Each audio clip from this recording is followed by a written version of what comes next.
గుర్తించిన దైవం అల్లాహ్ను మాత్రమే ఆరాధించండి.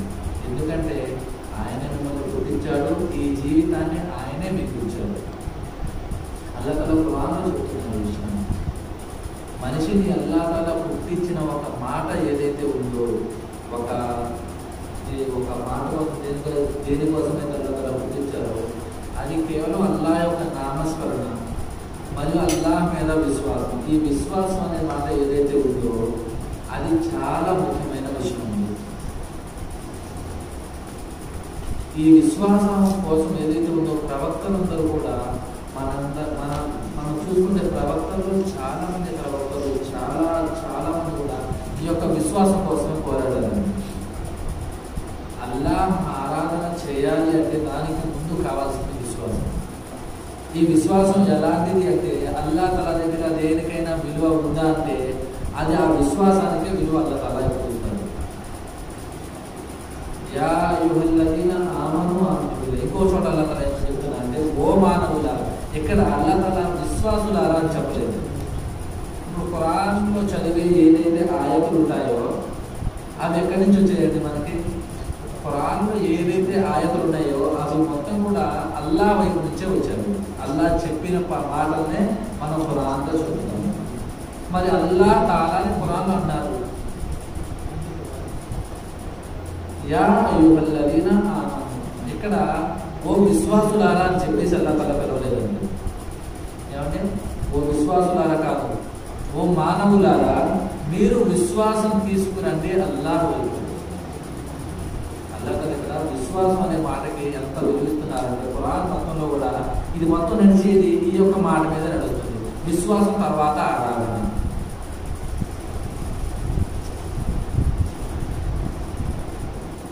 మీరు నిజం యా అయ్యుహల్లదీన ఆమను ఆమను.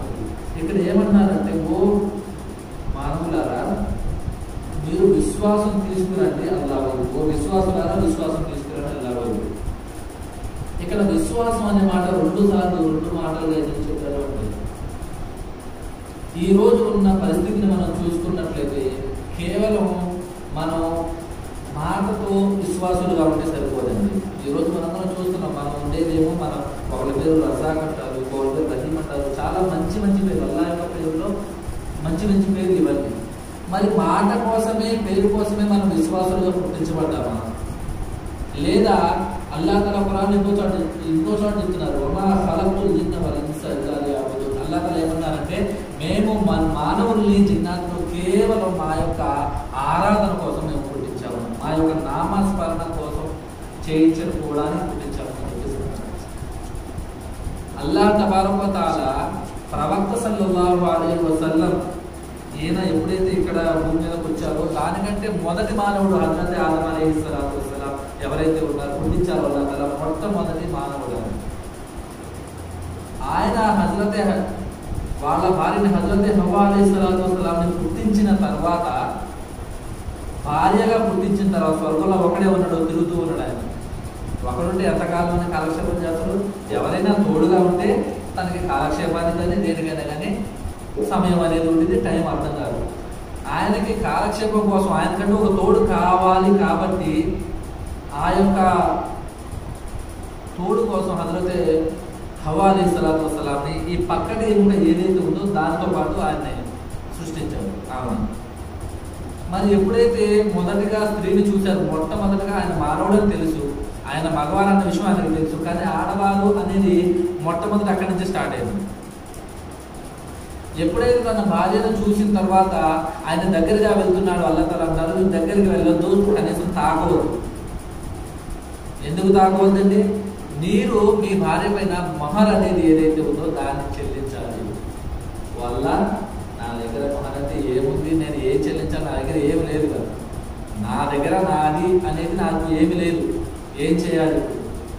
మహర్ అంటే నేను ఎలా, ఏం అవసరం లేదు. నువ్వు నీ తర్వాత వచ్చే ఒక ప్రవక్తనుడు, ఆయన ఎంత ఉన్నతమైన ప్రవక్త అంటే ఆయన వచ్చేది మీ ప్రవక్తలందరిలో కూడా చివరి వస్తాడు ఆయన, కానీ మీ అందరికీ సర్దార్ అయి ఉంటాడు ఆయన, మీరందరూ కూడా ఆయన తర్వాత అయి ఉంటారు.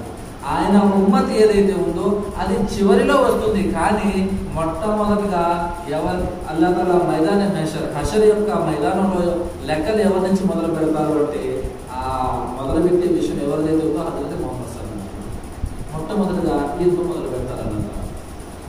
చివరిలో మొదలుపెట్టేది మొదటిలో ఎలా ఇది ఆయనకి అల్లా తాలా అంత గొప్ప స్థానాన్ని ఇచ్చారు. ఆయన మీద ఒకసారి దరుశనిచ్చారు అంటే మీ మెహర్ చెల్లించినట్లు అవుతుంది అని చెప్పేసి అల్లా తాలా ఈ యొక్క ఉమ్మతులో మనల్ని గుర్తించాడు.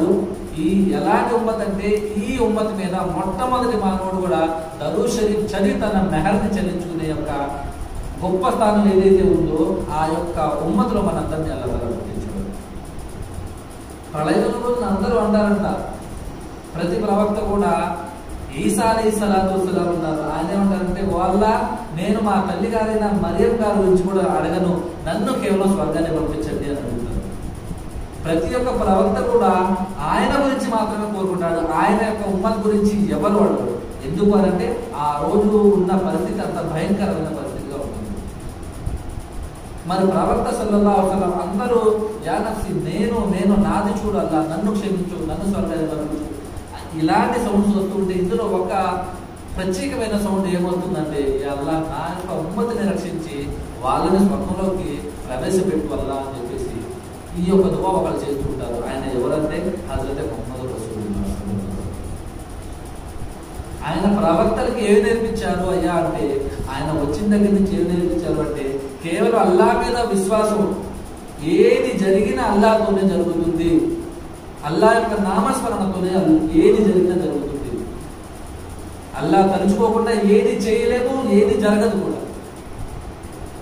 ఇది నేర్పించారు సహాబాలకి. మొట్టమొదట వాళ్ళు నేర్చుకున్న విషయం ఏంటంటే అంటే విశ్వాసం. ఒక సహాబీ గారు ఉన్నారు, వాళ్ళ ఇంట్లో తినడానికి ఏమి లేదు,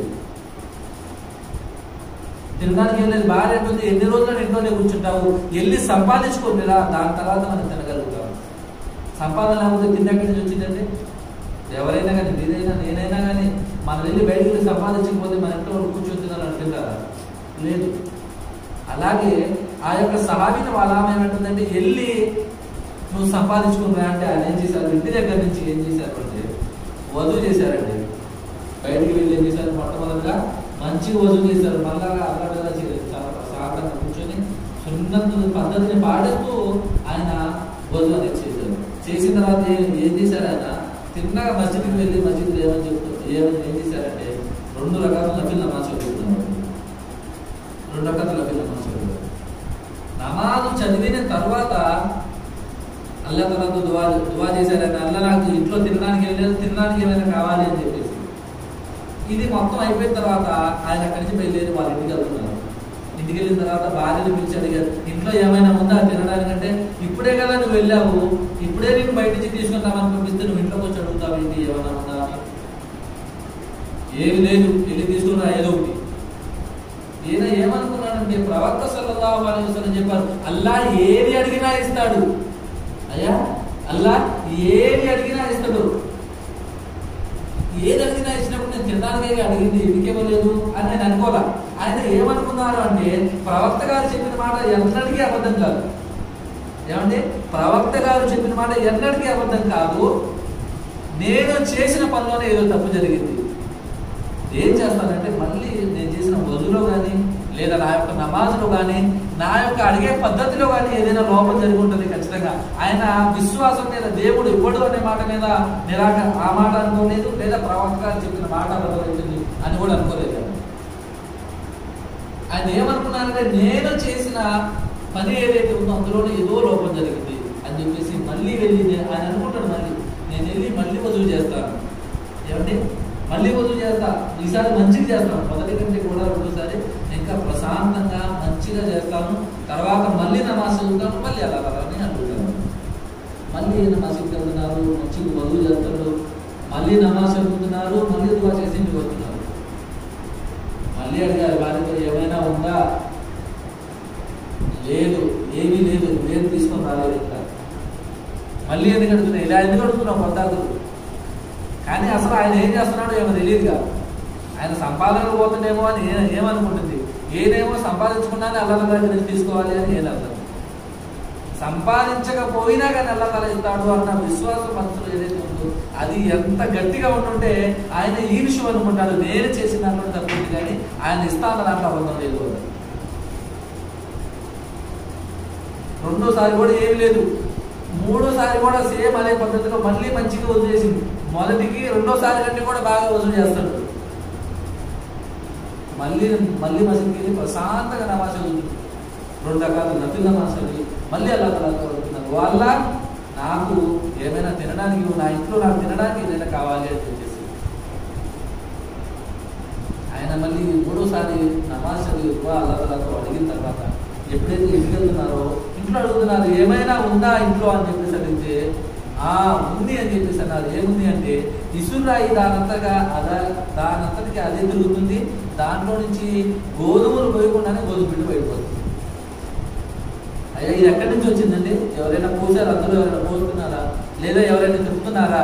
ఈ పిండి ఎక్కడి నుంచి వస్తుంది? ఇది కేవలం అల్లాహ్ మీద విశ్వాసం ఉండటం వల్ల నీ మీద అల్లాహ్ తఆలా ప్రతి మనిషిని కూడా పరీక్షించాలి అనుకుంటారు. ఒక బంగారం ముద్దని మట్టిలో నుంచి తీసినప్పుడు దాని వేడిలో ఎంత ఎక్కువ వేడిలో కరిగిస్తే దాని స్వచ్ఛమైన బంగారం ఏదైతే ఉందో ఎంత కరిగిస్తే అంత తర్వాత బయటపడుతుంది. అలాగే మనిషి యొక్క విశ్వాసాన్ని కూడా ఎంత పరీక్షిస్తే దాని తర్వాత అంత మెరుగ్గా కనిపిస్తుంది. 2 సార్లు కూడా ఇవ్వలేదు, అదే పద్ధతిలో అడిగిండు, అదే వజూ చేసిండు, అదే నమాజు, అదే దువా చేసిండు. 2 సార్లు కూడా ఇవ్వలేదు, 3వసారి ఇచ్చారు అయ్యా అంటే మళ్ళీ నువ్వు ఇప్పుడు ఇవ్వలేదంటే నాలో తప్పు ఉంది కానీ నీలో తప్పు లేదు, నేను మళ్ళీ అడుగుతాను, నువ్వు ఇచ్చేదాకా అడుగుతాను, నా విశ్వాసం ఏదైతే ఉందో దానికి వేళ అల్లాహ్ తఆలా ఇచ్చింది. ఏది చేసినా అల్లాహ్ వైపు నుంచి జరుగుతుంది. ఆయన ఎంత శక్తివంతుడు అంటే అమావాస్య అర్ధరాత్రి, అమావాస్య అంటే చంద్రుడు లేకుండా కటిక చీకటి ఉంటుంది, అవునా? ఇలాంటి కటిక చీకట్లో కూడా నల్ల పర్వతం మీద రాత్రి చీకట్లో నల్ల చీకట్లో నల్లటి పర్వతం అనుకోండి, ఒక నల్లటి రాయి ఉంది, ఒక కొండ ఉంది, ఆ కొండ మీద ఇంత రాయి ఉంది, ఆ రాయి మీద చీమ నడుస్తూ ఉంటే దాని శబ్దాన్ని కూడా అల్లాహ్ తఆలా వింటున్నారు.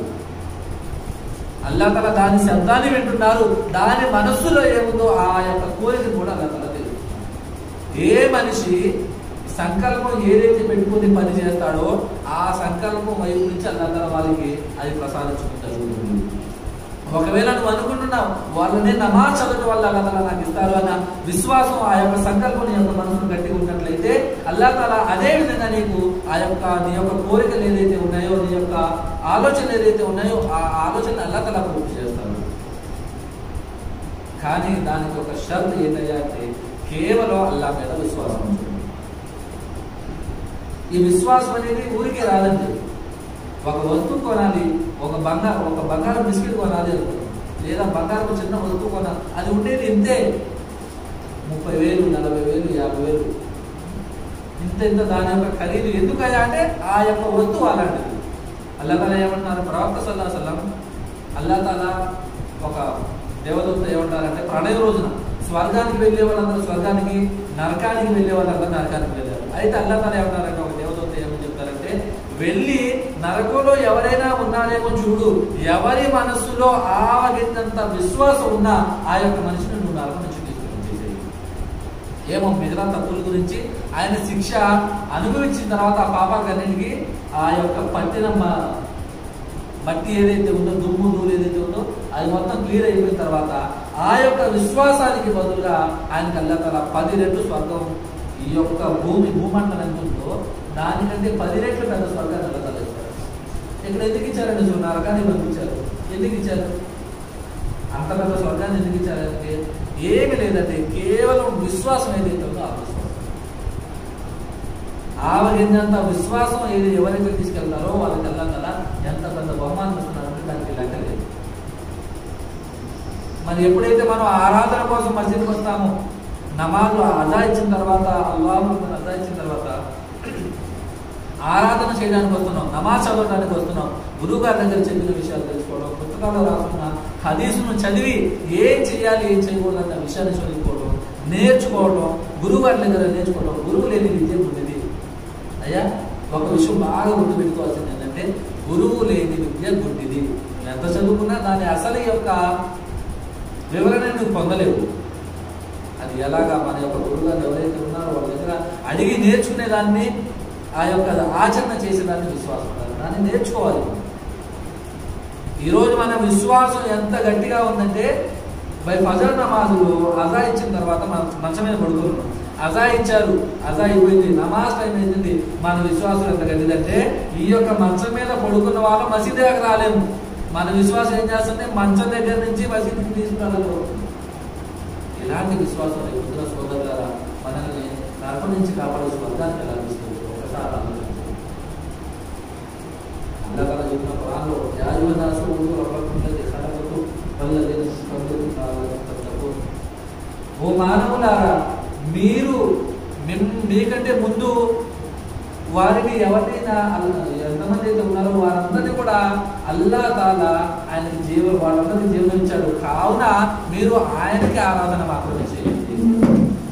మరి ఈరోజు మనం ఎవరు ఆరాధన చేస్తున్నాం? మన మనసులో విశ్వాసం ఎండిపోతుంది. మనం ఏం చేస్తున్నాం? ఈరోజు ఈ యొక్క దేశంలో మన స్థానం ఎలా ఉందో ఒకసారి ఆలోచించండి. ఒకవేళ మన యొక్క విశ్వాసం అనేది అల్లాహ్ తాలా ఏమని చెప్తున్నారు? ప్రవక్త ఎప్పుడైతే ఆఖరి జమానా చివరి కాలం ఎప్పుడైతే వస్తుందో అలాంటప్పుడు మీ మీద జాహిల్ అనే ఫిరౌన్ లాంటి యొక్క ఫిరౌన్ అంటే ఎంత దుర్మార్గుడు అనేది మనందరికీ చాలా విన్న విషయం. అలాంటి వాళ్ళని మిమ్మల్ని నాయకులుగా నియమిస్తాము అని చెప్పేసి ఫిరౌన్ ఏం చేసిందంటే నేనే దేవుణ్ణి అన్న పెద్ద మూర్ఖుడు, వాడంత పెద్ద దళితుడు ఎవరు లేడు. నేనే దేవుడు అని చెప్పుకునేవాడు. ఎవరైతే వాడిని దేవుడుగా నమ్మరో వాడిని అతి కఠినంగా శిక్షించేవాడు. ఉదాహరణకి జరిగిన ఒక విషయంలోనే ఫిరౌన్ ఇంట్లో ఒక ఆడ మనిషి పనిచేసే అవకాశం ఉంది. అయ్యా అర్థమవుతుందా? మాట అర్థమైంది అందరికీ. ఏమని చెప్తుందంటే ఫిరౌన్ వాళ్ళ ఇంట్లో పనిచేసే ఒక ఆడ మనిషి ఉంది. ఆమె మూసా అలైహిస్సలాతు వస్సలాం గారి యొక్క దైవమైన అల్లాహ్ తాలా అందరికీ దైవమే. కానీ మూసా గారు నమ్మిన అల్లాహ్ తాలా మీద ఆమె కూడా విశ్వాసం చేసింది. ఆమె కూడా విశ్వాసం అయిపోయింది. ఒకసారి కింద దుబాయ్లో దూరుతున్నప్పుడు దుబాయ్ కింద పడితే బిస్మిల్లా అని చెప్పి, ఏంటి నువ్వు మా నాన్నే అల్లాహ్ దైవం అని నమ్మట్లేదా? నువ్వు బిస్మిల్లా అంటున్నావేంటి అంటే అల్లాహ్ మీద తలుచుకుంటున్నావేంటి? నువ్వు నిజమైన విశ్వాసం అయ్యావా? అల్లాహ్ మీద విశ్వాసం తీసుకొచ్చి గాలి అయ్యావా అని చెప్పేసి అంటే అవును నేను నిజమైన విశ్వాసం అయ్యాను. మూసా గారు నమ్మిన దైవం ఎవరైతే ఉన్నారో ఆయనని నేను దైవంగా నమ్మాను, ఆయన మీదే విశ్వాసం తీసుకుని వచ్చాను. మనిషి ఎన్నటికీ దేవుడు అవ్వడు. మనిషి ఎన్నటికీ దేవుడు అవ్వడు. వాడు ఎంత డబ్బున్నోడైనా ఎంత గొప్పవాడైనా మనిషి అవుతాడే కానీ ఆయన దేవుడు అవ్వడు. కావున నేను ఆయన మీద విశ్వాసం తీసుకుని వచ్చాను. ఆ యొక్క ఆడ మనిషిని తీసుకుని వచ్చి ఆమె బానిసగా ఉండేది. ఆమెను తీసుకుని వచ్చి ఫిరౌన్ ముందు నిలబెట్టారు. అయ్యా ఏమో మిమ్మల్ని దేవుడు అని నమ్మట్లేదంట. మరి మూసా గారి నమ్మిన అల్లాహ్ తాలాని నా దైవం అంటుంది. మరి ఏంటి పరిస్థితి అంటే అవునా వీరందరూ చెప్పేది నిజమేనా? కాస్త శ్రద్ధగా ఆలోచించండి ఈ విషయాన్ని. నిజమేనా? అవును నేను అల్లాహ్ మీద విశ్వాసం తీసుకొచ్చాను. నిన్ను నమ్మను. ఎవరైతే నిన్ను నమ్మారో వాళ్ళు నీతో పాటు నరకానికి పోతారు. నేను నరకానికి రావాలి అనుకోవట్లేదు, నేను స్వర్గానికి వెళ్ళాలి అనుకుంటున్నాను. ఈ యొక్క బానిసైన ఆడ మనిషికి ఇద్దరు చిన్నపిల్లలు ఉన్నారండి. ఇద్దరు, ఒక అమ్మాయి ఏమో చిన్న పాలు లాగే అమ్మాయి, ఒక అమ్మాయి ఇప్పుడిప్పుడే నడుస్తున్న అమ్మాయి. మరి ఏం జరిగిందయ్యా అంటే అంటున్నారు, ఒకవేళ నువ్వు అల్లాహ్ని మర్చిపోయి నా మీద విశ్వాసం తీసుకుని రాకపోతే, నన్ను దేవుడు అని చెప్పి నువ్వు నమ్మకపోతే, లేదా నువ్వు నోటితో అనకపోయినా నిన్ను దారుణంగా శిక్షించడమే కాకుండా నిన్ను నీ పిల్లల్ని కూడా లేకుండా చేస్తాను. ఒకవేళ నువ్వు నా గురించి నేను దేవుడిని నువ్వు నమ్మినట్లయితే నీకు ఇప్పటి నుంచి నువ్వు చనిపోయేదాకా ఎలాంటి లోటుపాటు లేకుండా ఆస్తి అంతస్తు ఐశ్వర్యం నీకు అన్నీ ఇస్తాను. నువ్వు చేయాల్సిన పని ఏంటి అంటే నువ్వు అల్లాహ్ని వదిలేయాలి. కొంటున్నారు, విశ్వాసాన్ని కొంటున్నారు. నిజమైన విశ్వాసాన్ని ఎవరు కొనలేరండి. ఒకవేళ నీ మనసులో ఉంది నిజమైన విశ్వాసం నీ దగ్గర ఉంది అంటే దాన్ని ఎవడు కొనలేడు, ఎవడు ఏం చేయలేడు. నీకు ఆస్తి ఇస్తాను అంత ఇప్పుడు కాదు, నీ చివరి దాకా కూడా నీకు ఎలాంటి లోటుపాటు లేకుండా నీకు పని చేసి, నువ్వు ఈరోజు బానిసవు కదా, నువ్వు ఈరోజు బానిసవి, నువ్వు చనిపోయేదాకా కూడా ఒక్క చిన్న అవసరం కూడా నీకు ఇది ఉంది అని ఇంకొక దగ్గర చెప్పుకునే అవకాశం లేకుండా నీకు అంత ఆస్తి అంతస్తులు ఇస్తాను, అంత ఐశ్వర్యాన్ని ఇస్తాను. నువ్వు చేయాల్సిందేంటి అంటే నువ్వు విశ్వాసాన్ని వదిలేయాలి. అల్లాహ్ మీద విశ్వాసం, లా ఇలాహ ఇల్లల్లాహ్ ఏదైతే చదివావో దాన్ని వదిలేసి నన్ను ఆరాధ దైవంగా భావించాలి. మన విశ్వాసం ఏంటి అంటే ఈరోజు నువ్వు అల్లాని వదిలేస్తే నీకు నీ మతాన్ని నువ్వు వదిలేసినట్లయితే నీకు ఇది ఇస్తాను లేదా నీకు ఇంత ఇస్తాను అని నువ్వు అనుకుంటు నువ్వు చేసే వరకు నీకు ఇది ఇస్తాను. ఈరోజు మన విశ్వాసం అమ్ముడు పోయే విశ్వాసం. ఎవరు చూస్తున్నారు లేదు, ఏం చేస్తాం లేదు. కానీ విశ్వాసం అనేది ఎలా ఉంటుందంటే ఇక్కడ మనకు అర్థమైంది. ఏం చెప్పారు? నువ్వేమైనా చేసుకో, నువ్వు ఏమి ఇస్తానన్నా నేను నా విశ్వాసం వదిలిపోవడానికి సిద్ధంగా లేదు. ఆడమని చెబుతుందండి, ఎవరు లేరు ఎలగముందు ఎవరు లేరు ఆమెకి. మగవాళ్ళు వచ్చి మాట్లాడతావా? లేరు, ఎవరు లేరు. ఆయన ఏది చెబితే అదే చట్టం. అప్పట్లో ఏం చేశారయ్యా అంటే, నీ యొక్క ఇద్దరు కూతురు ఉన్నారు, వాళ్ళని అనవసరంగా నువ్వు నీ మతాన్ని నువ్వు చావగొట్టుకుంటావు. నా మాటని నువ్వు వదిలేసి మతాన్ని ఇస్లాం వదిలేసి నా దగ్గరికి వచ్చి నా మతంలోకి వచ్చి నువ్వు అని చెప్పేసి అంటారు. వాళ్ళ బట్టలతో చెబుతురు. పెద్ద పొయ్యి పెట్టి దాని పెద్ద కళాయి పెట్టి నూనె పోసి అందులో వేడి చేయండి. నూనె పెట్టడం, అది వేడవడం జరుగుతుంది. ఇదంతా చాలా బాగా వేడైపోతుంది. ఎంత వేడైంది అంటే మనిషి కానీ ఎలా వేస్తే అలా వేడి మానేస్తాం. ఒక ఎనుకలు తప్ప ఏం కనపడదు. అంత వేడి చేసిన తర్వాత అడుగుతున్నారు. ఏమని అడుగుతారంటే, ఇప్పటికైనా విను, నీ ఎదురుగా చూడు ఏముందో, నిన్ను నీ పిల్లలు అందులో పడేస్తా అంటారు. నువ్వు ఏం చేసినా, నువ్వు ఎన్ని ఇస్తానన్నా, నన్ను ఎంత ఇబ్బంది పెట్టినా, ఏం చేసినా కానీ ఏంటి అంటే నేను ఏమి లేదు, నేను ఉన్న స్థానంలోనే నేను ఉంటాను, నిన్ను మాత్రం ఆరాధన భావించు. తన పెద్ద కూతురు ఇప్పుడిప్పుడే నడుస్తుంది అమ్మాయి. ఆ కూతురు తీసుకెళ్ళి అతనితో పడేస్తాను. ఆ అమ్మాయి గట్టిగా ఒక్కసారి అరిచేలోకి ప్రాణం పోతుంది. కానీ అల్లా తాలా కూడా ఎంత గొప్పవాడంటే, ఆ చిన్న పిల్ల చనిపోయిన తర్వాత ఆ మనిషి, ఆ యొక్క కూతురి ఆత్మ ఏదైతే ఉందో పైకి వెళ్తూ ఉన్నప్పుడు అల్లా తాలా ఈ యొక్క ఆడ మనిషి ఎవరైతే ఉందో, వాళ్ళ తల్లి ఏదైతే ఉందో, తల్లి యొక్క కళ్ళకు ఉన్న పర్దాన్ని తీసి అతను తొలగిస్తున్నారు. ఈ అమ్మాయి, ఈ ఆడకూతురు ఆ యొక్క ప్రాణాన్ని కూడా చూడగలదు. వెళ్తూ అంటుంది, అమ్మా కాస్తంత ఇప్పుడు దాకా చాలా గట్టిగా ఉన్నావు, ఇంకాసేపు ఓర్చుకో, నువ్వు ఎంతో సేపు రాదు, కాసేపు ఓర్చుకో, ఇన్షాల్లా మనందరం కూడా స్వర్గంలో కలుగుతాము అని చెప్పేసి ఆ కూతురు ఆ మాట చెప్పి వెళ్ళిపోతూ ఉంటుంది. చెప్తారు, ఇవి ఎక్కడైనా మారు, నీ మొండితనంతో నువ్వు ఒక కూతుర్ని పోగొట్టుకున్నావు, నీకు చిన్న కూతురు ఇంకో కూతురు ఉంది, నువ్వు ఉన్నావు, ఇప్పటికైనా మించిపోయింది ఏమీ లేదు, నువ్వు మారిపోయాను అంటే, నువ్వు ఇస్లాంని వదిలేశాను అంటే నీకు ఇప్పటికైనా కానీ నీకు జీవితం అనేది మంచిగా ఉంటుంది, నీకు ఎలాంటి ఇబ్బంది లేకుండా సకల సౌకర్యాలు నీకు అందజేస్తాము అని చెప్పేసి అంటే, నువ్వు ఏం చేసినా నేను ఒకసారి చెప్పాను, నా దగ్గర ఒక ప్రాణం మాత్రమే ఉంది, లేదా నాకు ఇద్దరు పిల్లలు మాత్రమే ఉన్నారు, నాకు 100 మంది ఉన్నా 10 మంది ఉన్నా కానీ వాళ్ళందరినీ కూడా అల్లా మార్గంలో నేను కుర్బాన్ చేయడానికి ఇష్టపడతా, కానీ నా విశ్వాసాన్ని వదులుకోవడానికి నేను ఇష్టపడను. రెండోసారి ఏం చేస్తున్నారు, ఈ పాలు తాగే పిల్లలు లాక్కొని తీసుకొని వెళ్ళి ఆ అమ్మాయిని కూడా ద్రోపడేశారు. ఈ అమ్మాయి పాపం ఎలాంటి, ఎవరు పట్టుకున్నారు, నన్ను ఎవరు పట్టుకున్నారు, ఏం చేస్తున్నారు అనే విషయం కూడా తెలియదు ఆ చిన్నపిల్లలకి ఏమో తెలుస్తుందండి. అలాంటి పిల్లలు కూడా తీసుకెళ్ళి ముందు పడేశారు. ఆ పిల్ల కూడా ఏమైపోయింది, ఆ అమ్మాయి కనీసం ఫస్ట్ అమ్మాయి అరిసింది, ఈ అమ్మాయి అలా అరిసే లోపల కానుకుంది, నోరు చేసే లోపల కానిపోయింది.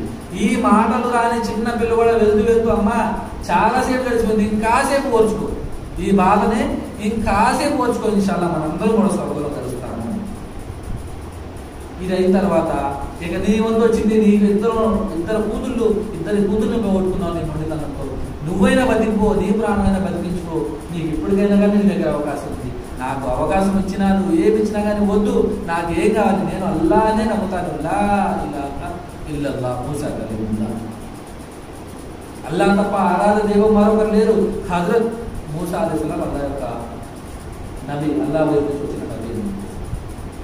అదే మాట అన్న తర్వాత కూడా ఇతను కూడా ఎవరు కూడా తీసుకెళ్ళి వేసేయండి, నూనెలో వేసేయండి, ఇక్కడి నుంచి వినండి అయ్యా. ఈ మాట అన్న తర్వాత ఫిరోన్ ఒక విషయం చూసింది. ఫిరోన్, నేను నీకు ఒక విషయం చెప్పాలి అనుకుంటున్నాను, నా దగ్గర ఒక చిన్న రిక్వెస్ట్ ఉంది, కొద్దిగా నాకు ఆ పని ఒక చిన్న పని చేసి, నువ్వు ఎలాగో నన్ను చంపేస్తావు, అందులో అభ్యంతరం లేదు, నేను మాను, నువ్వు నన్ను వదలవు, నువ్వు నన్ను చంపేస్తావు, అయితే నేను కూడా చనిపోయిన తర్వాత నా కూతుళ్ళు నేను చనిపోయిన నా ఎలుకలు ఏదైతే ఉంటాయో ఎముకలు, అది ఎక్కడ పడితే అక్కడ పడేయకుండా ఎక్కడైనా ఒక చోట గుంట తీసి గుంటలో బాధ పెట్టేసి నువ్వు అదొక పని చేసి పెట్టి నాకు ఇంకేమవుతుంది,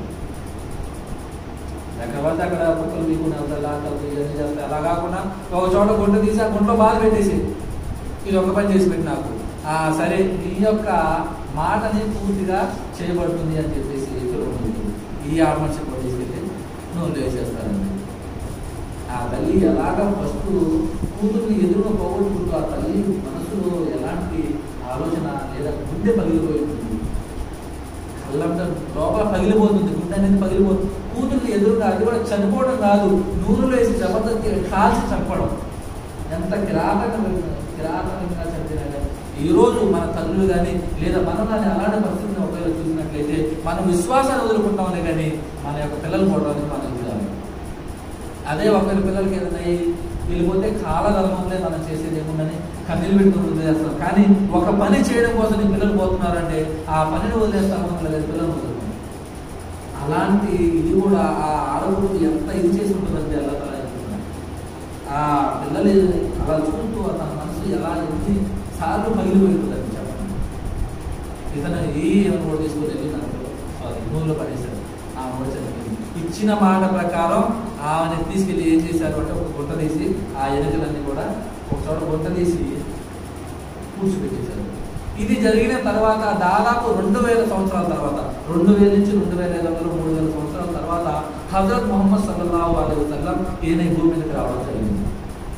ప్రవక్త సల్లల్లాహు అలైహి వసల్లం ఒకసారి మేరాజ్ అంటే అల్లాహ్ తఆలా దగ్గరికి ప్రవక్త గారు వెళ్ళినప్పుడు, వెళ్తూ ఉన్నప్పుడు ఆయన భూలోకం నుంచి స్వర్గంలో వచ్చే సుగంధ పరిమళ వాసనని ఎక్కడి నుంచో ఆయన పీలుస్తున్నారు. ఆయన జిబ్రాయిల్ అలైహిస్సలాతు వస్సలాం దేవదూత పక్కన ఉన్న దేవదూత అడుగుతున్నారు, ఓ జిబ్రాయిల్, నేను స్వర్గంలో ఉండే సువాసనని భూమి నుంచి పీలుస్తున్నాను, ఇది ఎక్కడి నుంచి వస్తుంది అని చెప్పేసి అంటే, ఫిరౌన్ ఆయన యొక్క బానిసని ఎంత హింసించి చంపాడో ఆ యొక్క సమాధిలో ఆమె విశ్వాసం ఎలాంటిదంటే ప్రాణాలు కోల్పోయింది, కానీ ఆమె విశ్వాసాన్ని విడిపోలేదు. ఆమె ఎనికలు ఇగో ఇక్కడ పలానా చోట భూమిలో పాతేసి ఉన్నాయి, ఇది ఇప్పుడు కాదు, చనిపోయి ఆమె ఎనికలు బాధితుడి దగ్గర నుంచి ప్రళయదినందా కూడా ఈ సుగంధ పరిమాణం అంటే సెంటు వాసన రాసుకుంటాం, ఇక్కడ కాదు, ఒరిజినల్ స్వర్గంలో ఉండేది. ఆ యొక్కటి ఆమె సమాధి నుంచి పైన ఆకాశం దాకా కూడా చుమ్ముతూ ఉంటుంది అన్నమాట. ఇది ఇప్పటిదా కాదు, ప్రళయం దాకా కూడా జరుగుతుంది. ఇది ఏంటయ్యా అంటే నీ యొక్క విశ్వాసం కల్లా తలెచ్చుకోబోతుంది. చనిపోయిన తర్వాత స్వర్గమే వాళ్ళకి, కానీ దానికంటే ముందు దునియాలో కూడా ఉన్న వాళ్ళకి, ఈ యొక్క లోకంలో ఉన్న వాళ్ళకి కూడా అల్లాహ్ తఆలా చూపించడానికి ఇవన్నీ కూడా చేశారు. వాళ్ళు వాళ్ళ విశ్వాసాన్ని కాపాడడానికి కోసం, వాళ్ళ విశ్వాసాన్ని కాపాడుకోవడం కోసం ఎంత కృషి అయితే చేశారో, ప్రాణాలను పోగొట్టుకున్నారు కానీ విశ్వాసాన్ని వదిలిపెట్టలేదు. ఈరోజు మన విశ్వాసం, మనం ఇంట్లో ఉన్న వాళ్ళం మసీదుకి రాలేము, మసీదుకి వచ్చే 4 రకాల నమాజ్ చదవాలంటే మన వల్ల కావట్లేదు. ఈ విశ్వాసం మనల్ని ఇంటి దగ్గర నుంచి మసీదు దగ్గర తీసుకురాలే విశ్వాసం మనల్ని నరకం నుంచి స్వర్గానికి తీసుకుంటుంది.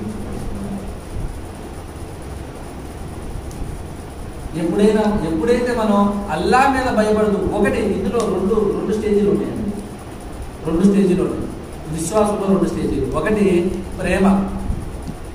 ప్రేమతో అల్లాహ్ మీద ప్రేమతో నువ్వు ఒక వ్యక్తిని మనం ఇష్టపడుతున్నాము అనుకోండి, ఆ వ్యక్తికి ఏది కావాలో, ఏది చేస్తే సంతోషపడతాడో తెలుసుకొని ముందుగా చేయాలి అని ఉరుకులు పెడుతూ ఉంటాం. దాన్ని ఏమంటారు? ప్రేమ అంటారు. ఆ స్థాయి చాలా గొప్ప స్థాయి. దాని తర్వాత కనీసం భయభక్తుల స్థాయి. అల్లా చేయమన్నాడు, నేను చేస్తా, ఇది చేయడం వల్ల అల్లా ఇష్టపడుతున్నాడు, నేను వెళ్ళి చేయాల్సిందే అనుకునేవాడు అల్లా మీద ప్రేమతో చేసినట్లయితే, లేదు నేను నమాజ్ చదవకపోతే అల్లా నన్ను శిక్షిస్తాడేమో, నన్ను నరకానికి వేస్తాడు నేను నమాజ్ చదవకపోతే అనే మాట వచ్చినట్లయితే ఇది 2వ స్టేజ్లో ఉన్న విశ్వాసం అండి. ఇది కనీసం భయభక్తులతో ఉన్న విశ్వాసం అంటారు. ఈ రెండిట్లో 2 వాళ్ళు ఏమంటే మనం ఏం చేసినా కానీ ఇవన్నీ వ్యర్థమే. ఇక 2వ విషయానికి వస్తే విశ్వాసం అనేది ఎంత గొప్పదనేది చూసాం. అది చనిపోయిన తర్వాత దాని విలువ దానికి, చనిపోయిన తర్వాత ఆవలినంత విశ్వాసం కోసం ఎవరి మనసులో ఉందో వాడు స్వర్గానికి వెళ్ళిన వాడైనా కానీ, నరకానికి వెళ్ళిన వాడైనా కానీ స్వర్గానికి రాబడ్డాడు. ఎందుకు? ఇంత ఆవలినంత విశ్వాసాన్ని తన మనసులో పొందుపరుచుకున్నందుకు. వాళ్ళకి అల్లాహ్ తఆలా ఎలాంటి బహుమతిస్తున్నారంటే, ఒక్కసారి లోపలికి వెళ్ళిన తర్వాత ఇక ఎల్లకాలం వాళ్ళకి చద్దామా చావు లేదు, ఎల్లకాలం బతకడమే కష్టం అనేది లేదు, అంత సుఖమే అల్లాహ్ తఆలా. అలాంటి ఒక చోటుని మనందరి కోసం కూడా అల్లాహ్ తఆలా తయారు చేసి ఇచ్చారు, దాని పేరు స్వర్గం. మరి అక్కడికి వెళ్ళాలి అంటే దానికోసం ఇక్కడ ఒక కొట్టు దగ్గరికి వెళ్ళి మనకి ఏదైనా వస్తువు కావాలి, ఏమన్నా కొనుక్కోవాలి అంటే దానికి తగిన డబ్బులు చెల్లించాలి. డబ్బులు చెల్లించుకుని ఉట్టిగా ఏమని చేస్తారా? అలాగే మనం కూడా ఇక్కడ అక్కడ అల్లాహ్ తాలా స్వర్గం ఎవరికైతే కావాలి అనుకుంటున్నారో వాళ్ళు ఇక్కడ కష్టపడకపోతే, అల్లాహ్ యొక్క ఆరాధన చేయకపోతే, అల్లాహ్ యొక్క నామస్మరణ చేయకపోతే, అల్లాహ్ మీద విశ్వాసం లేకపోతే అల్లాహ్ తాలా వర్తాలంటే ఏమి జరిగినా అల్లాహ్ వైపు నుంచే జరిగింది, ఎవరి వల్ల ఏమి కాదు. ఎవరు ఏమి చేయలేరు, చేసినా కానీ అది నిజం కాదు. వాస్తవానికి ఒక వ్యక్తి ఫలానా చోటుకి వెళ్తే, నేను మసీదుకి వెళ్తే నేను అల్లాహ్ ఎదురుగా అల్లాహ్ నాకు ఇది ఇవ్వు అని చెప్పేసి నేను అడిగినప్పుడు నాకు ఏమీ కాలేదు, ఏమీ నాకు దొరకలేదు. కానీ నేను ఫలానా చోటుకి వెళ్ళి వాళ్ళని ఇవ్వు అన్నప్పుడు వాళ్ళు ఇచ్చేశారు. వాస్తవానికి ఇది నిజంగా ఇక్కడ జరిగే చిన్న లాజిక్ ఏంటంటే, అడుగుతూ ఉన్నప్పుడు అల్లాహ్ తాలా ఆ మనిషికి ఇవ్వాలి అనుకుని ఇస్తాడు. అర్థమవుతుందా? ఇది చిన్న లాజిక్, మనకు అర్థంగా లాజిక్. మన మసీదుకి వెళ్తే నేను అల్లాహ్ ఎదురుకి వెళ్ళి నేను అల్లాహ్ నాకు ఇది ఇవ్వు అని చెప్పేసి అన్నాను, కానీ నాకు దగ్గర నేను అడిగింది అల్లాహ్ తాలా ఇవ్వలేదు అని మనం అనుకుంటాం. కానీ ఇక్కడ వాస్తవానికి జరిగింది ఏంటంటే, అల్లాహ్ తాలా నువ్వు అడిగిన తర్వాత వెంటనే ఇస్తే ఏముంది దాంట్లో? నీ యొక్క విశ్వాసానికి పరీక్ష ఏముంది? కొన్ని అల్లాహ్ తాలా ఇస్తాడు, కొన్ని అల్లాహ్ తాలా ఆపుతాడు. తన మనసులో ఇంకా నేను ఇవ్వకపోయినా నా మీద ఇంకా విశ్వాసం ఇంకా ఉందా, బతికే ఉందా, లేదా ఇవ్వలేదు అని ఇచ్చి అని చెప్పేసి వెళ్ళిపోయాడు. ఇది చూడడానికి అల్లాహ్ తాలా వెంటనే వాడు కాస్త టైం పట్టింది. అలాగే ఎప్పుడైతే అల్లాహ్ తాలా ఇవ్వాలి అనుకుని ఇచ్చాడు, ఇచ్చినప్పుడే బయటికి కనపడదు కాదు, ఇచ్చినప్పుడే కనపడదు కాదు. అది రావడానికి దానికంటూ ఒక టైం ఉండింది. ఈ టైంలో మనకి జరిగేది ఏంటంటే, శైతాన్ అనేవాడు మనలో ఉన్నాడు కదా, ఈయన ఏం చేస్తాడంటే ఎంతకాలం అని చెప్పేసి ఆయన దగ్గర చేడు దాచి అడుగుతావు, ఎంత చేసినా ఏమి ఇవ్వడు, ఏం చేయడు. అలాంటి ఆయన దగ్గర నువ్వు అడిగి సుఖమేముంది, పలానా వాళ్ళ దగ్గరికి వెళ్తే నీకు అది వచ్చిందంట, ఇది వచ్చిందంట, నీకు కావాల్సిన కష్టాలు పోతాయి అని చెప్పేసి అన్నాక ఈ మనిషి అక్కడికి వెళ్ళేటప్పటికి, ఇక్కడ అడిగేటప్పటికి అల్లాహ్ తాలా ముందు ఇచ్చింది, గాలి బయటకు వచ్చేసింది. ఇప్పుడు మనిషి ఏమనుకుంటాడంటే, నేను అక్కడికి వెళ్ళి అడిగిన తర్వాత నాకు వచ్చింది, ఇది వాస్తవం కాదు, ఇది వాస్తవం కాదు. వాస్తవం ఏంటంటే అల్లాహ్ తాలా నీకు ఇచ్చిన తర్వాత నీలో నుంచి అది బయటపడే సమయానికి నువ్వు వేరే చోటకి వెళ్ళావు, ఇది వాస్తవం. అయ్యా నాకు పలానా రోగం వచ్చేసింది, నేను ఎన్ని హాస్పిటల్ తిన్నా ఏమి లేదు, ఎన్నిసార్లు మసీదుకి వెళ్ళి నమాజ్ చేసినా లేదా అల్లాహ్ తాలాతో ఎన్నిసార్లు అడిగినా ఏమీ లేదు, నేను పలానా చోటుకి వెళ్తే తగ్గిపోయింది, ఇది అబద్ధం. ఏమో ట్రీట్మెంట్ లేకపోవచ్చేమో, అల్లాహ్ తాలాకి ట్రీట్మెంట్ అవసరం ఏం లేదు, నీకు ట్రీట్మెంట్ చేయించుకుంటేనే తగ్గిందనేది ఏమీ లేదు. హజరత్ మూసా అలైహిస్సలాతు వస్సలాం ఇలాగే ఒకసారి ఏం చేశారంటే, అల్లాహ్ నాకు విపరీతంగా కడుపు నొప్పి వచ్చింది, ఏం చేయాలి అని చెప్పేసి అడిగారండి. విపరీతంగా కడుపు నొప్పి వచ్చింది, ఏం చేయాలి అల్లాహ్ అని చెప్పేసి అడిగితే, నువ్వు అడవిలోకి వెళ్ళి ఫలానా చెట్టు ఆకుని నలిపి దాని రసాన్ని తాగుని ఈ యొక్క కడుపు నొప్పి తగ్గిందని చెప్పి తగ్గింది. వెళ్ళారు, తాగారు, తగ్గింది. కొంతకాలం గడిచిన తర్వాత మళ్ళీ అలాగే కడుపు నొప్పి వచ్చింది ఆయనకి.